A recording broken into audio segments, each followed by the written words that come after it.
Hello beautiful people. In this video I'll be talking about the distributions of Linux. So the first question that may come up in your mind that what is a distribution? So in technical terms, a Linux distribution is an operating system made from a software collection that is based on Linux kernel.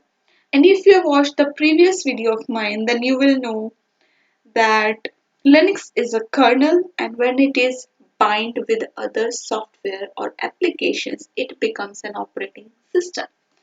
And almost we have 600 distributions for Linux and with close to 500 in active development. So that's a huge number for just a single operating system. Types of Linux distributions. So we can classify the types of Linux distribution based on two things, that is RPM based and Debian based. RPM full form is Red Hat Package Manager and the other is Debian. And under RPM based we have Red Hat Linux, Fedora, CentOS, OpenSUSE. And under Debian based we have Kali Linux, Ubuntu, and under Ubuntu based Linux we have Kubuntu, Lubuntu, and many more.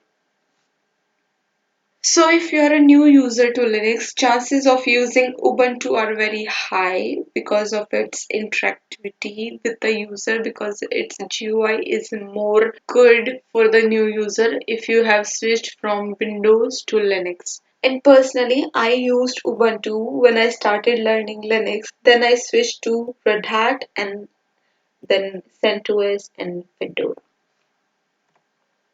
So my favorites of Linux distribution are Fedora.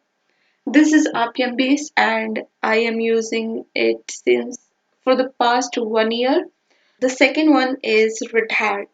So I'm using Red Hat for the past 3 years, and these are two my favorites. And tell me in the comment section which Linux you are using right now and why do you use it, and anything you want to share. And if you like this video, make sure to subscribe to my channel and see you in the next video. Thank you.